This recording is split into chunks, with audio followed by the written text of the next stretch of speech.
सुप्रभात।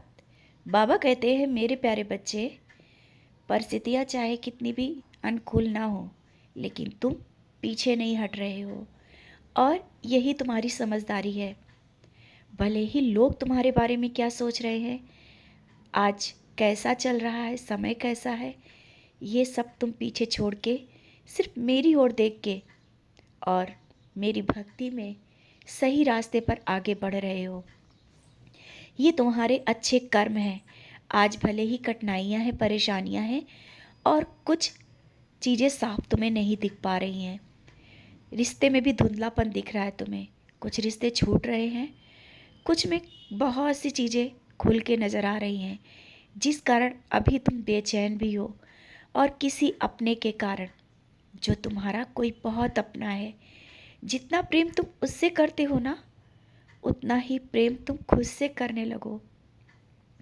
आज मैं इसलिए कह रहा हूँ ना, जानता हूँ तुम कभी कुछ अपने लिए नहीं करते हो, ना ही अपने लिए मांगते हो। तुम्हारे पास सब कुछ है, मन की शांति अभी नहीं मिल पा रही है और इस कारण बेचैन भी हो। थोड़ा मन को शांत करो, अपने लिए समय निकालो। कहीं बाहर जाना चाहते हो, कहीं बैठना चाहते हो, बैठो, थोड़ी देर अकेले बैठो, खुद को समझो, देखो, नामस्मरण करो। क्योंकि जब तक तुम इस तरह से बेचैन रहोगे, तुम्हें रास्ता भी नहीं दिखेगा। और जब तुम शांत होगे ना, तो लोगों को भी रास्ता बता पाओगे, सही रास्ता। क्योंकि कुछ बातें तुम्हारे अंदर हैं जो लोगों को सही रास्ता दिखा करके भी तुम बहुत कुछ कर सकते हो। अभी कुछ आसपास सही नहीं चल रहा है, घर का माहौल भी नहीं सही है। इसका ये कारण नहीं है कि ये सही होगा ही नहीं। हाँ, कुछ चीज़ें ऐसी है जो तुम्हें बहुत ख़राब लग रही हैं। जानता हूँ क्या बातें ख़राब लग रही हैं।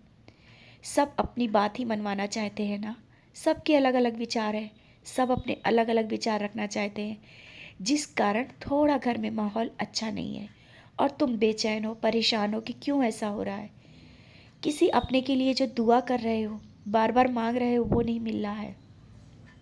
सबूरी रखो, मिलेगा। तुम्हारी प्रार्थना जो है ना, कभी व्यर्थ नहीं जाएगी। विश्वास रखो। मेरे क्या 11 वचन ऐसे ही पढ़ लेते हो? 11 वचन का एक एक शब्द याद रखा करो। तुम्हें जब भी बेचैनी हो, मेरे वचनों को याद करो। क्या मैं तुम्हारे पास नहीं हूँ? जब तुम परेशान होते हो, मैं हर पल तुम्हारे साथ परछाई के तरह बनकर रहता हूँ। फिर भी तुम अकेला महसूस करते हो। जब अकेले हो ना, तो याद करना कि मैं तुम्हारे साथ हूँ। और घर में भी जब अकेले होते हो, मैं तुम्हारे साथ बैठा होता हूँ। तुम भले ही व्यस्त रहते हो फ़ोन देखने में, मैं भी तुम्हारे साथ बैठा होता हूँ। तुमने एहसास किया, कभी कभी तुम्हें एहसास होता होगा कि लगता है मेरे बाबा यहाँ हैं। हाँ, मैं उस दिन तुम्हारे पीछे ही बैठा था। मैंने हल्का सा एहसास भी दिया और वो जो प्रकाश आ रहा था, वो मेरा एहसास था। ये छोटे छोटे एहसास है ना, कभी तुम समझ नहीं पाते हो, लेकिन जब समझते हो, बाद में तो तुम्हें बहुत अच्छा लगता है। मैं तुम्हें कभी अकेला नहीं छोड़ता हूँ और मैं तुम्हारी पूजा और भक्ति से बहुत खुश हूँ।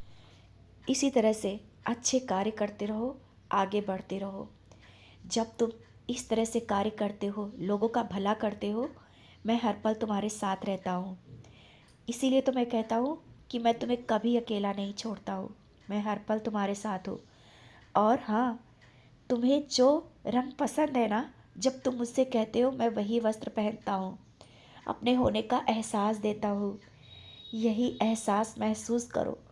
मैं हर पल तुम्हारे साथ हूँ, उस हवा के रूप में, वो खुशबू के रूप में तुम्हारे घर में मैं वास करता हूँ। तुम्हारे घर में जो स्वरूप है ना, जब तुम मुझसे बातें करते हो, मैं साक्षात रूप में वहाँ विराजित हूँ। बस तुम मुझे